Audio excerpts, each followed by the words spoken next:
Il est bon de louer le Seigneur ensemble, hein. Il est bon de lui apporter le meilleur parce qu'il a su donner le meilleur. Et c'est le sujet de ce matin. Le meilleur de Dieu, le meilleur pour Dieu.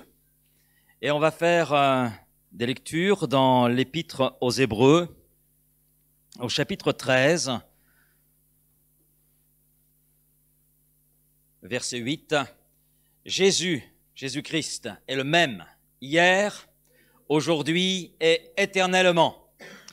Et nous allons un petit peu plus loin, versets 15 et 16. Par lui, donc par Jésus-Christ, offrons sans cesse à Dieu un sacrifice de louange, c'est-à-dire le fruit de lèvres qui confesse son nom. Et n'oubliez pas la bienfaisance et la libéralité, car c'est à de tels sacrifices que Dieu prend plaisir. Amen. Alors le contexte de cet épître mérite que nous nous y arrêtions juste quelques secondes. Il est bon de souligner les contextes dans lesquels quelquefois certains livres, certains versets s'inscrivent. Et ça nous aide à mieux comprendre la pensée de Dieu. Et le contexte de l'épître aux Hébreux est un contexte de difficulté, un contexte de persécution. Le peuple chrétien, le peuple de Dieu est là dans un temps difficile. C'est toute une période de persécution au niveau de l'Empire romain et le peuple de Dieu a besoin d'être encouragé. C'est là l'un des objectifs de l'auteur de l'Épître aux Hébreux. On ne connaît pas son nom, mais peu importe. Il a voulu rester dans l'ombre pour mettre en évidence la valeur de la parole de Dieu. Et ce qui est mis en évidence, c'est à travers cette épître, c'est que Dieu veut encourager son peuple, encourager ses enfants, et je crois que Dieu veut nous encourager ce matin. Amen. Dieu est un Dieu d'encouragement. Et encourager, c'est aussi exhorter. C'est très intéressant parce que le mot, d'ailleurs, encourager ou exhorter, en grec, c'est le même mot. C'est le même mot. Exhorter, c'est aussi encourager. Fois, on a derrière le mot exhorter une idée qui est pas toujours très juste. Voilà. Donc Dieu veut nous exhorter, Dieu veut nous encourager dans ce que nous pouvons vivre, au milieu de ce que nous pouvons vivre. Et à la différence des autres épîtres qui sont là à notre disposition, ce n'est pas une épître qui a été écrite pour une personne en particulier, c'est une épître, une lettre qui a été écrite pour les croyants dispersés. Amen. Et c'est vrai qu'il y a des croyants aujourd'hui à peu près sur toute la surface de la terre. Amen. Et le peuple de Dieu grandit. Et on bénit le Seigneur pour cela. L'œuvre de Dieu s'étend même dans des zones. Si je vous dis Vanuatu, ça vous dit quelque chose? C'est les îles. Oui, même sur les îles, isolées, très loin de chez nous, Dieu est là à l'œuvre. Et Vanuatu, c'est aussi les petites îles, c'est pas simplement une île, c'est petites îles qui sont là autour et il y a un travail qui s'accomplit dans ces petites îles. Donc Dieu sait agir au loin comme auprès. Un peuple dispersé, mais un peuple auquel Dieu sait encore aujourd'hui parler. Et l'objectif de l'auteur de l'Épître aux Hébreux était aussi que cette lettre d'encouragement, cette lettre à travers laquelle Dieu parle, Dieu exhorte, eh bien l'auteur voulait que cette lettre soit transmise de main en main, de foyer en foyer, qu'elle soit lue, relue. Et elle est là avec nous ce matin. Amen. Le mot-clé, vous l'avez sous les yeux, qui vient résumer quelque part toute cette épître, c'est meilleur, le meilleur. Les premiers chapitres d'ailleurs, nous parle du meilleur de la part de Dieu. Les premiers chapitres nous parlent de ce que Dieu a fait. Il a donné le meilleur des dons. Le meilleur qui soit possible de donner, et le meilleur, c'est son Fils Jésus. C'est le don, le meilleur que Dieu ait pu là nous donner. Quel don! Et c'est ce qui est exprimé dans le chapitre 2, les 4 premiers versets. Et puis on connaît aussi ce verset de l'apôtre Jean, qui est une parole du Seigneur d'ailleurs, dans un dialogue avec Nicodème, car Dieu a tant aimé le monde. J'aime ce petit mot, vous savez, il n'est pas simplement dit Dieu a aimé, mais tant. Il y a une dimension qui nous dépasse, une intensité. Et il a tant aimé le monde qu'il a donné son Fils unique Jésus, afin que quiconque croit en lui ne périsse pas à cause du péché, mais puisse accéder à la vie éternelle, puisse accéder au meilleur de Dieu. Dieu a donné le meilleur, savoir son Fils Jésus, pour que l'on puisse accéder au meilleur. Oui, Dieu a donné le meilleur parce qu'il veut le meilleur pour chacun d'entre nous. Dieu a donné le meilleur dans son amour pour nous, mais aussi en raison de sa sainteté et de sa justice. On s'arrête beaucoup sur l'amour de Dieu, mais il est important aussi de s'arrêter sur la sainteté de Dieu. Vous savez que la première chose que Dieu révèle dans sa parole, c'est d'abord sa sainteté. Il dira à Moïse, « Ce lieu sur lequel tu te tiens est un lieu saint. » Et je dirais que l'amour de Dieu est un amour saint. Amen. Un amour qui révèle sa sainteté, mais qui révèle aussi sa justice. Parce que quelquefois, on a une idée de l'amour de Dieu. Oh, mais Dieu m'aime tellement qu'il excuse tout. Non, Dieu est juste. Il n'excuse pas tout. Il n'excusera jamais le péché. Le péché demeure le péché. Et si on met un niveau dans le péché, c'est une erreur. Le péché reste le péché aux yeux de Dieu. Et on voit l'horreur du péché à travers l'œuvre de Jésus, à travers les souffrances de Jésus. On voit toute l'horreur du péché. Donc ce que Dieu a fait en Jésus-Christ, il l'a fait en raison de son amour, mais aussi en raison de sa sainteté, de sa justice. Et non seulement il nous le dit par sa parole, Jérémie 29, verset 11, « Car je connais les projets que j'ai formés sur vous, dit l'Éternel, projets de paix et non de malheur, afin de vous donner un avenir, de vous donner une espérance, de vous donner ce qui est meilleur. » Mais il l'a manifesté, ce meilleur, à travers Jésus-Christ. En Jésus, nous avons quoi? Nous avons un plein pardon. Un plein pardon. Nous sommes pardonnés, pleinement pardonnés. Amen. Le Seigneur n'est pas là pour nous dire « Ah, tu te rappelles ?» Non, nous avons été totalement pardonnés, lavés par le sang de Jésus. Amen. Et puis nous avons la guérison pour nos corps, nous avons la guérison pour nos cœurs.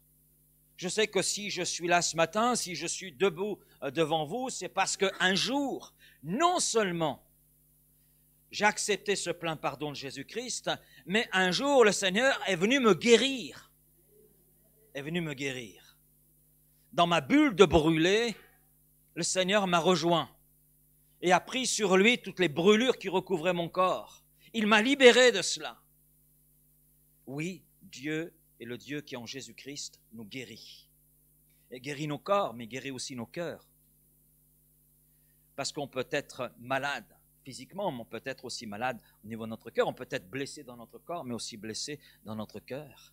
Et le Seigneur ne s'occupe pas simplement de la surface. Amen. Il ne s'occupe pas simplement de la couverture, il s'occupe aussi de ce qui est à l'intérieur. Nous avons l'exaucement de nos prières en Jésus-Christ. Nous avons la plénitude du Saint-Esprit. Jésus a pu dire « Je vous enverrai un autre consolateur ». Et c'est ce qui s'est réalisé. Et puis nous avons en Jésus-Christ la réponse à nos besoins. Et puis Paul devant tout cela, dit « En fait, nous avons tout pleinement en Jésus-Christ. » Tout pleinement. Jésus a donné le meilleur, sa vie pour le salut de l'humanité. Il le dira, il n'y a pas de plus grand amour. Et là, on pourrait traduire aussi par meilleur. Il n'y a pas de meilleur amour que de plus grand amour que de donner sa vie pour ses amis. Vous connaissez, vous allez faire un petit peu de grec ce matin, ça vous va? Vous allez voir, c'est facile. En grec, grand, meilleur, signifie, on le traduit par méga. C'est pour ça qu'on dit méga church, grande église. On connaît ce terme méga. Bien, c'est le terme qui est employé lorsqu'il est question de l'œuvre de Jésus. Le méga, ce qu'il y a de plus grand. Et Jésus dit, il n'y a pas de plus grand que ce méga amour que je donne pour vous. En Jésus, nous avons le meilleur des sacrifices, celui qui surpasse tous les sacrifices de l'ancienne alliance, qui eux devaient être répétés. Mais Christ s'est offert une fois pour toutes. Et son sacrifice a satisfait pleinement la sainteté de Dieu, pleinement la justice de Dieu. Et ce sacrifice a été agréé. Puis en Jésus-Christ, nous avons le meilleur, le méga intercesseur. Toujours dans l'Épître aux Hébreux, cela nous est présenté au chapitre 4, les versets 14, aussi au chapitre 7. Nous avons un méga souverain sacrificateur qui est à la droite de Dieu le Père, qui intercède pour nous, qui intercède en notre faveur. Et on sait que l'intercession de Jésus a une réelle efficacité. Je sais, Père, que tu m'exauces toujours. Amen. Celui qui a pu dire cela intercède pour nous. Et nous pouvons avoir confiance dans son intercession. Donc, en raison de qui est Dieu, en raison de tout ce qu'il a fait en Jésus-Christ et de tout ce qu'il continue de faire aujourd'hui par sa parole, par l'intermédiaire de sa parole, par l'intermédiaire aussi du Saint-Esprit, Dieu nous demande le meilleur. Et j'en arrive à cette deuxième partie. Le meilleur de Dieu conduit à donner le meilleur pour Dieu. Amen. Donner le meilleur pour Dieu, cela coûte. Donner le meilleur de son temps, donner le meilleur de ses biens, le meilleur de sa vie, le meilleur de ses loisirs, le meilleur de soi, cela coûte. D'où le terme qui est employé par l'auteur de l'Épître aux Hébreux, qui écrit sous l'inspiration du Saint-Esprit. Ce mot, c'est un sacrifice. Par lui offrons sans cesse un sacrifice. David, appelé l'homme selon le cœur de Dieu, dans 2 Samuel chapitre 24, verset 24, dira « Je n'offrirai point à mon Dieu des holocaustes, des sacrifices qui ne me coûtent rien. » Qui ne me coûtent rien. Et nous savons qu'il a acheté un terrain, et c'est très intéressant parce que ce terrain qu'il a acheté, eh bien, c'est le terrain sur lequel plus tard sera construit le temple. Et c'est Salomon qui construira ce temple. Mais David était conscient que Dieu ne demandait pas quelque chose qui ne lui coûterait rien. Non, je n'offrirai pas à l'Éternel mon Dieu des sacrifices, des holocaustes qui ne me coûtent rien. Il avait compris cette dimension. Un sacrifice, ça coûte. Un sacrifice, c'est quelque chose qui n'est pas pour nous, ni pour les autres, mais qui est pour Dieu. Un sacrifice, tel que l'auteur de l'Épître aux Hébreux l'emploie, n'est pas quelque chose qui est selon nos goûts, selon nos désirs, mais selon les désirs et les goûts de Dieu. Par lui offrons sans cesse à Dieu un sacrifice de louange, c'est-à-dire le fruit de lèvres qui confesse son nom. Et puis la fin du verset que nous avons lu, car c'est à de tels sacrifices que Dieu prend plaisir. Il n'est pas non plus question ici d'une suggestion. Il n'est pas question d'une possibilité parmi d'autres, mais c'est un appel de Dieu. Je dirais que c'est un impératif de Dieu. Offrons à Dieu. Et c'est un appel de Dieu par lequel il mesure, je crois, notre appel. Il mesure notre foi, le niveau de notre foi. Il mesure le niveau de notre zèle. Il mesure le niveau de notre consécration. Il mesure le niveau de notre attachement à sa personne et à sa parole. Le sacrifice que nous apportons à Dieu est finalement un révélateur de la place que Dieu occupe dans notre vie, la place qu'il occupe dans notre cœur. C'est un révélateur. Et cette réalité, d'ailleurs, est accentuée par le mot qui est utilisé par l'auteur de l'Épître aux Hébreux, « par lui offrons ». Offrons. Par lui offrons. Offrir veut dire porter, veut dire transporter, veut dire conduire. Et notre sacrifice exprime donc ce que notre cœur porte. Et ce que notre cœur porte, on le transporte pour l'apporter à Dieu. C'est ce que veut dire l'auteur de l'Épître aux Hébreux ici. Notre sacrifice exprime donc ce que porte, ce que contient notre cœur. Et on a vu pendant plusieurs dimanches ce sujet, les dispositions du cœur, et combien Dieu accorde d'importance aux dispositions du cœur. Dieu ne considère pas ce que l'homme considère, il considère le cœur avec ses dispositions. C'est ce que Dieu lui-même dira à Samuel, qui lorsqu'il a vu le frère aîné de David, s'est dit certainement c'est celui-là que tu as choisi. Ben non, c'est pas celui-là. Et puis le deuxième, c'est peut-être non, c'est pas celui-là. Et il a passé tous les fils d'Isaïe sauf un, et il pensait il pensait mal. Il pensait mal. Et c'est là que Dieu lui dit, l'Éternel ne considère pas ce que l'homme considère, l'homme regarde à ce qui frappe les yeux, mais l'Éternel regarde au cœur, à ses dispositions, à ses motivations. Et là, on ne peut pas le tromper. Et pourtant, le peuple d'Israël a cherché à tromper Dieu.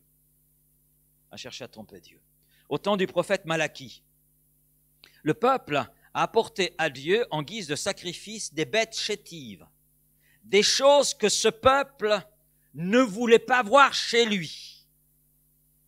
Ce qui lui déplaisait, eh bien, c'est ce qu'ils ont choisi d'apporter à Dieu. Le peuple a donc offert à Dieu en ce temps des sacrifices qui étaient inacceptables pour Dieu. Et il le savait très bien. Et Dieu dira, vous dites, quelle fatigue. Et vous le dédaignez, dit l'Éternel des armées. Cependant, vous amenez ce qui est dérobé, ce qui est boiteux ou infirme. Et ce sont les offrandes que vous faites. Et Dieu pose la question, mais puis-je les agréer, puis-je les recevoir de vos mains? Et là Dieu continue, maudit soit le trompeur qui a dans son troupeau un mâle et qui, vous, est sacrifié au Seigneur une bête chétive. Et là, Dieu ajoute, car je suis un grand roi, un méga. Il n'y a personne au-dessus. Car je suis un grand, et grand on peut aussi le traduire par majestueux, par souverain. Car je suis un grand roi, dit l'Éternel des armées, et mon nom est redoutable parmi les nations. En d'autres termes, il dit à son peuple, mais vous n'avez même pas compris qui j'étais. Vous n'avez pas compris ma grandeur, vous n'avez pas compris ma sainteté. C'est à un tel point que vous apportez des choses que vous n'accepteriez même pas si on vous les offrait. C'est terrible. Mais ces offrandes, en réalité, étaient révélatrices de la place que Dieu occupait à ce moment-là au sein de son peuple. Et Dieu en était profondément attristé. Et à partir de là, ce peuple ne connaissait pas la bénédiction. Et Dieu lui dit, mais quelle fatigue, vous êtes là fatigué, la terre ne produit rien, mais ouvrez les yeux sur la réalité de votre cœur et sur les sacrifices que vous m'offrez. Alors nous en arrivons maintenant à la description du sacrifice. Par lui, par Jésus, offrons sans cesse à Dieu un sacrifice. Alors cette parole met en évidence trois éléments qui décrivent le sacrifice. Premier élément, c'est par Jésus, offrons sans cesse à Dieu un sacrifice qui est là personnel et qui est là empreint de cet amour que nous avons pour Dieu, qui traduit cet amour, qui exprime cet amour, qui exprime une passion. Alors je sais que dans les milieux chrétiens, on n'aime pas le mot passion, on parle plutôt d'être délivré des passions, mais je crois qu'il est bon d'être passionné de Dieu. Amen. Passionné pour Dieu, passionné pour son œuvre, pour sa parole. Et puis, rappelons-nous que cette lettre de l'Épître aux Hébreux est adressée à tous les croyants dispersés. Et donc, elle s'adresse à nous, à chacun d'entre nous en particulier. Amen. Et chaque croyant dispersé est appelé à offrir sans cesse à Dieu, par Jésus-Christ, son sacrifice personnel, qui exprime ce qui est dans son cœur. Et l'apôtre Paul ajoute cette petite nuance, on va dire, dans l'Épître aux Romains, chapitre 12, ce qui sera de votre part un culte agréable à Dieu, un culte raisonnable, un culte intelligent, conforme à la justice de Dieu, conforme à la sainteté de Dieu. Très intéressant, nous trouvons 111 références bibliques où Dieu demande à son peuple de lui apporter un sacrifice. Un sacrifice. Et il ne dit pas non plus lui apporter un sacrifice seulement si ça va bien. Offrons sans cesse. On comprend ce que signifie ce sans cesse. On pourrait dire tous les jours, à chaque instant. Offrons sans cesse. Ce qui veut dire que ce sacrifice-là n'est pas en fonction des circonstances dans lesquelles nous sommes, n'est pas non plus en relation avec ce que nous ressentons ou ne ressentons pas. Prenons l'exemple de la louange. Je loue parce que je ressens des émotions positives. Et lorsque je ressens des émotions négatives, alors, je loue plus. Je loue plus. Ou encore parce que les circonstances dans lesquelles je me trouve sont de bonnes circonstances, je loue. Mais là, je me trouve dans la difficulté, je loue plus. Est-ce que Dieu change selon les circonstances? Oh, je suis fatigué aujourd'hui. Oh, je suis fatigué. J'arrête de répondre aux prières de ce peuple si nombreux que j'ai sur terre. Oh, j'arrête de le bénir, je vais me reposer. Parce que je suis fatigué. Oh, il y a un combat dans les lieux célestes, c'est difficile, c'est pas de bonnes circonstances. Bon, j'arrête pour un temps de bénir mon peuple. J'arrête de bénir mon Église. Vous croyez que Dieu agit comme cela? Je suis sûr que non. Ne sommeille ni ne dort celui qui veille sur Israël, celui qui veille sur ses enfants, celui qui veille sur son Église. Dieu ne change pas en fonction des circonstances. Il est. Et Jacques, l'apôtre Jacques le dira, et il n'y a pas de changement en Dieu. Il n'y a pas l'ombre de variation en Dieu. Une ombre. Et on a un témoignage chez Paul et Silas. Paul, un apôtre, Silas, prophète de l'Éternel, dans Acte 16. Ils vivent des moments plutôt difficiles. Ils ont été humiliés pour être ensuite jetés en prison. Mais ils ont été battus. Donc leur corps porte la douleur des coups qu'ils viennent de recevoir. Et nous lisons ces paroles dans Acte 16, verset 25, vers le milieu de la nuit. Paul et Silas priaient et chantaient les louanges de Dieu. Et les prisonniers les entendaient. On peut imaginer que certains prisonniers ont pu penser, peut-être même dire, vous ne pouvez pas vous taire, vous n'avez pas vu l'heure qu'il est. Et d'autres étaient étonnés par ce qui se passait. Mais qu'est-ce qui les a conduits, en plein milieu de la nuit, à prier Dieu, à chanter les louanges de Dieu? Et puis en plus, c'était haute voix. C'est vraiment le fruit de leurs lèvres. Ça s'entendait. Et c'est précisé, les prisonniers les entendaient. Donc, ce n'était pas un murmure. Eh bien, on a une réponse à cette question. Qu'est-ce qui les a conduits dans une telle attitude? Luc chapitre 6, verset 45. Car c'est de l'abondance du cœur que la bouche parle. C'est de l'abondance du cœur que la bouche s'exprime. Ce que Paul et Silas expriment, c'est ce que leur cœur contient. Ce sont des cœurs brûlants pour Christ. Brûlants pour Christ. Ce qui leur permet d'aller au-delà des douleurs qui sont les leurs, des coups qu'ils ont reçus, des circonstances dans lesquelles ils sont. Ils le connaissent personnellement, ce Seigneur. Ils l'aiment et ils savent que ces circonstances dans lesquelles ils sont permises par Dieu et qu'il y a des choses qu'ils ont à apprendre et à expérimenter. Ils connaissent les œuvres du Seigneur. Ils ont une communion avec lui. Et le mot communion est très intéressant. Le mot communion, littéralement, ça veut dire cheminer avec quelqu'un en partageant un repas. C'est pour ça qu'il est dit dans le livre des Actes des Apôtres, dans les maisons, chaque fois qu'ils prenaient leur repas, ils partageaient le pain et le vin.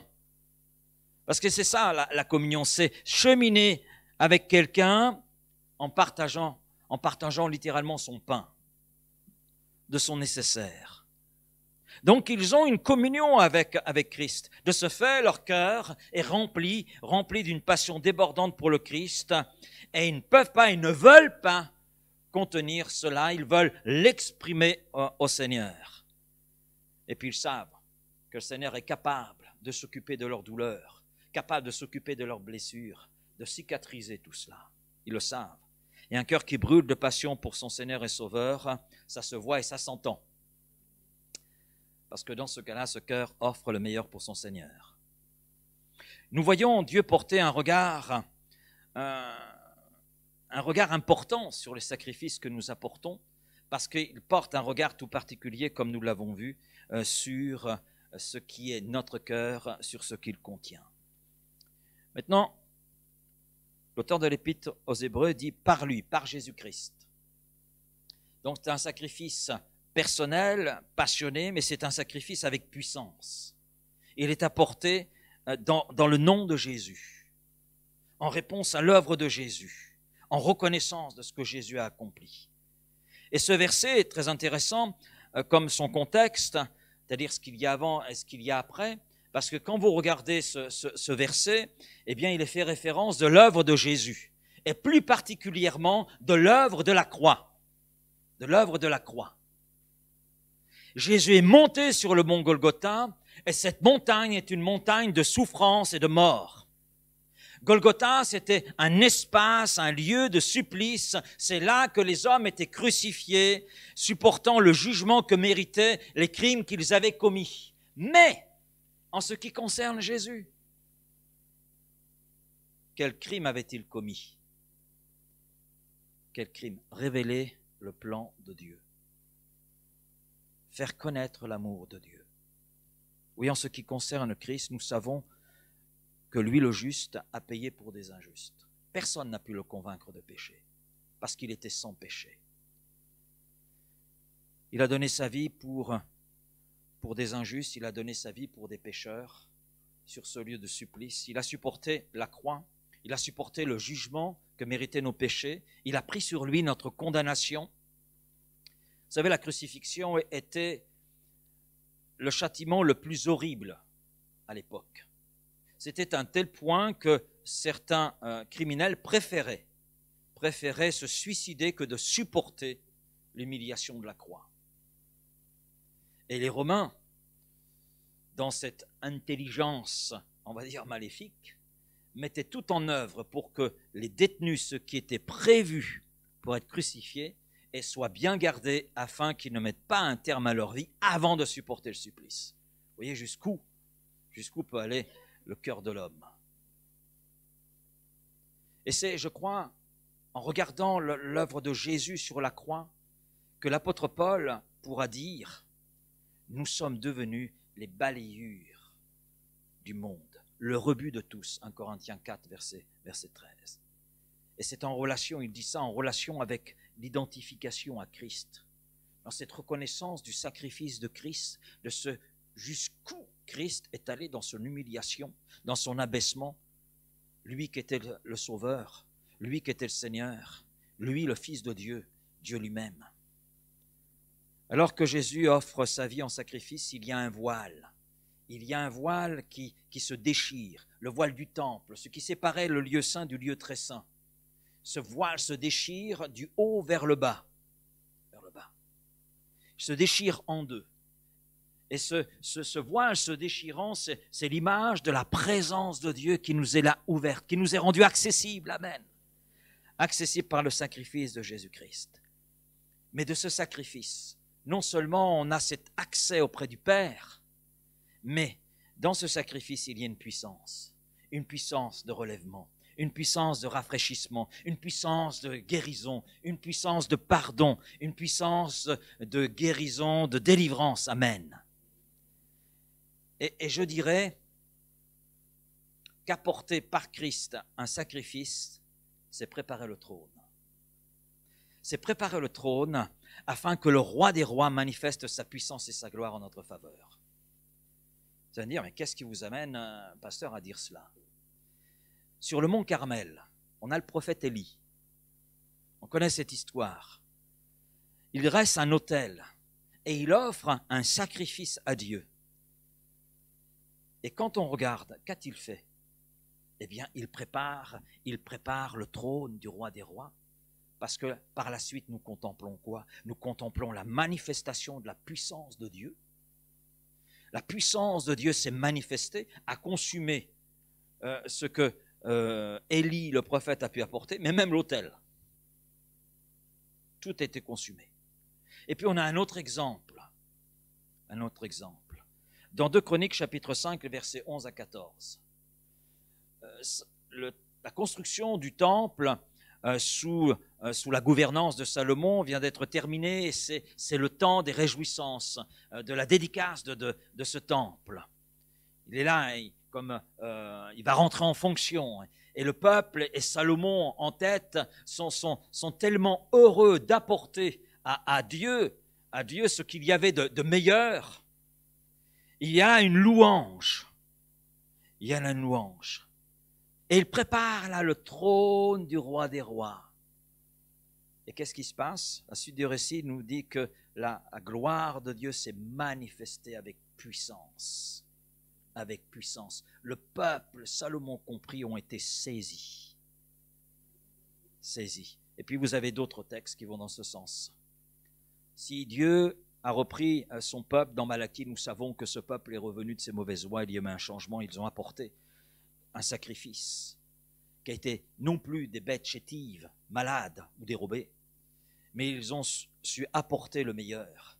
Et là aussi, on voit qu'ils ont préparé le trône du roi des rois, afin qu'il révèle sa puissance et sa gloire, et c'est ce qui s'est passé, Malachie chapitre 3.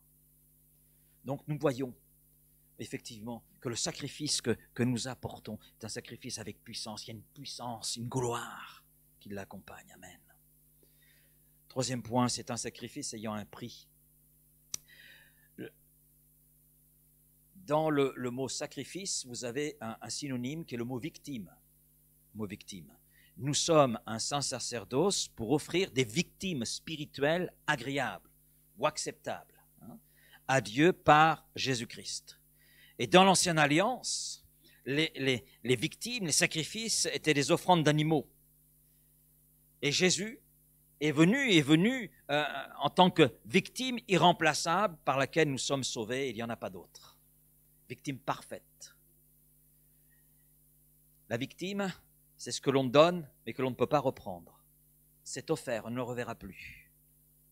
Et les sacrifices que nous offrons à Dieu ne nous sont pas offerts pour que nous soyons sauvés. Non.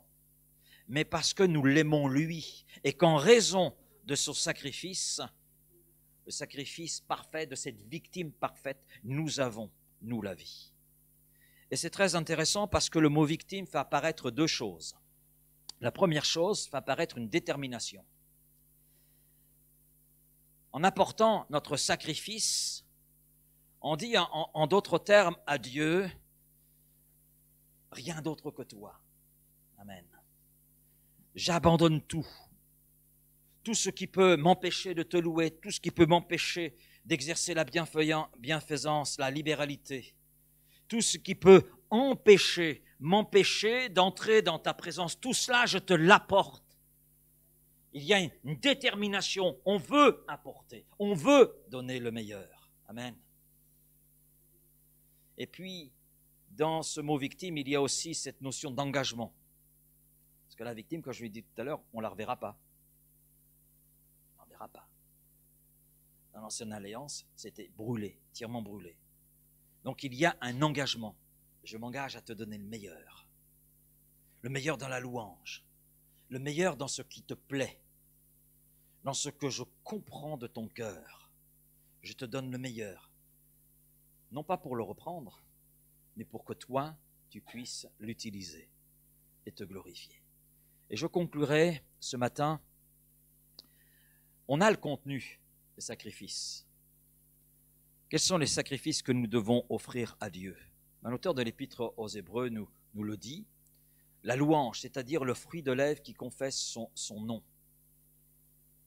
La louange, les paroles qui expriment ce qui est là dans notre cœur, qui expriment notre reconnaissance, qui expriment notre joie, et qui n'est pas fonction, comme je disais tout à l'heure, des circonstances.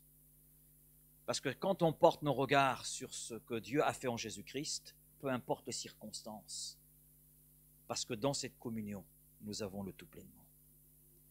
Et puis, notre sacrifice, c'est la bienfaisance. C'est la seule fois, d'ailleurs, où ce mot en grec apparaît. C'est la seule fois où il apparaît, à ce moment-là.